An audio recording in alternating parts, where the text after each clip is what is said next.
As we go to air tonight, the United States is being rocked by an explosion of violence and anger. Crowds have taken over the city of Minneapolis as payback for the death of an unarmed black man at the hands of police. A state of emergency has been declared and the National Guard is now on the streets trying to seize control. 9 correspondent Tim Avio reports from the centre of the chaos. My name is Kaylin Rothy and I'm 15 years old. If someone asked me why there was an uprising, I would say that everyone just got sick and impatient that there was no change happening with police brutality against innocents, and they reacted in different ways, some with protests and some with violence. My name is Angel and I'm 15. I think there was an uprising because an innocent black man was sitting in his car and allegedly he was stealing food from Cup Foods, and so they called the police and they just grabbed him off this car, searched his car, and then put him aside. And then as soon as they put him in the police car, they just put their feet in his neck, and he yelled, "I couldn't breathe." And I think that's why other black males and females were upset, because it was an injustice. My name is Derek Rushing and I am 15 years old. I feel like there was an uprising because we're tired of all the killings from the police, and they're here to protect us, not for us to be scared and feel like we have no power against them. And yeah. I know you were there when this all happened. It's been more than a week now. In your words, tell me what happened. Just like I told everybody, it's a normal day walking to or driving to the store. Went to go get something to drink. Pulled up to a crazy scene where I seen police officers parked outside. A little bit of commotion, and then I walked over. I looked.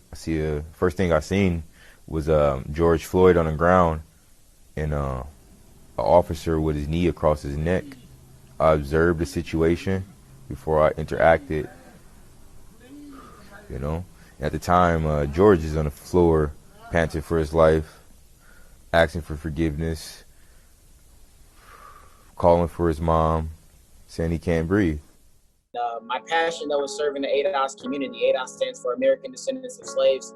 So that's the population that I serve. I identify as a person who's ADOS. And pretty much everything I do is centered around that mission of empowering and uplifting my people. My name is Elijah Norris Holiday.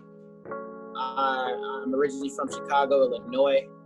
Although I've been coming back and forth between Illinois and Minnesota my entire life. If someone were to ask me what happened or how it got to that point, I would say it comes from 400 years of being abused, misused, marginalized, disadvantaged.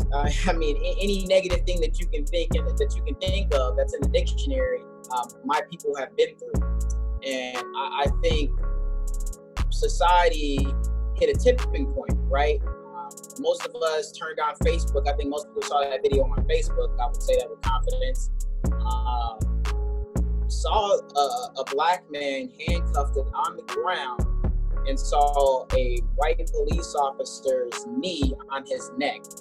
And this black man was begging him to get off of him, told him that he could not breathe and that he was uncomfortable. And the officer proceeded to murder this man. And I think at that very point, a lot of people realized that we do have a problem with police brutality. So I'm Lucina Kaye. My pronouns are she, her, hers. I am a foster care advocate. I view myself as an abolitionist, And I do work with Black foster youth mostly, but my organization works with Black and Brown foster youth. And I've been doing that for about 12 years now. Like when the uprising actually happened, I was pretty surprised that it happened within Minneapolis, especially in that area, because if you know the history of that area by Cup Foods, it's been getting pretty gentrified over the years. But I think COVID-19 was triggering it, and then the murder of George Floyd was like the what's the term, like the American saying, like when it breaks the camel's back. I think that was what literally pushed that community, because a lot of the people in that neighborhood don't actually own the businesses, they rent in that area. That area is pretty segregated, and so as it pertains, if someone would ask me what triggered it, I would say unemployment. People being terrorized from that specific, like Cup Foods has had years of targeting Black kids especially, and just people just being tired. When you're like exhausted, you don't have a job, there's no way for you to like actually do anything. I think that's what escalated so fast. And then having young folks who are not in school and they have nowhere to go, it pushed them over the edge. In my community, I really don't know, because it's hard to explain, because there's gas stations and people out of job and stuff, but I feel like we still got our message across. But like, at what cost? Because it's like we can't do nothing now. We're trapped, even more than we already was. In my community, it's only positive because none of our stores have been looted or anything, but all of them say justice for George Floyd and everything. Yeah, that's why I'm seeing negatives. With the protests and everything, it's frustrating that it had to come to this, really, because it should just be automatic that stuff like this shouldn't happen. But it isn't. Unlike the other murders, this one brought in a lot of financial opportunity. A lot of money came into this community, which was a positive. Like again, it goes back to resources. It was a very positive thing. But then you have people who, because a lot of money that we've never seen before, millions of dollars, over $40 million just from one organization, and another $30 million for another organization, like a lot of money came to Minneapolis. People didn't know what to do with it. And I think one of our issues is the people who are at the top or who we view as the organizers are usually the most privileged from the community, and they're usually the most removed from the community. So instead of them coming to the people who were the ones on the ground, the ones who were being impacted by uprising, they were getting ignored, and they're still getting ignored. Both my organizations, so how do they impact my work and the stuff that I do in my community? I would say it's been positive and it's been negative. And I'm hesitant to say it's been positive because it was at the hands of the death of one of my brothers, right? So I'm hesitant to use that word positive, but there is light at the end of the tunnel, at least for me. And I actually ended up creating both of my organizations after I saw that video of Brother George Floyd being murdered. So I actually led a protest that same morning. I was out there early at the precinct.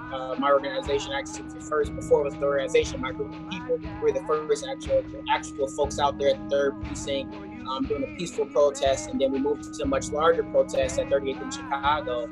And when things started to get rowdy, and we kind of figured that it was going to start, being some rioting and looting that was going to be taking place, just because, the conversations that were being had and crowds of folks that we were around, we decided to leave. And sure enough, hours later, we saw our city burning down. So it's been positive in that sense that I was able to create these two organizations. I've been able to get support from both Ramsey and Hennepin County to do this work, to create change within the community, especially for ADOS. So it's positive in that sense. Negative,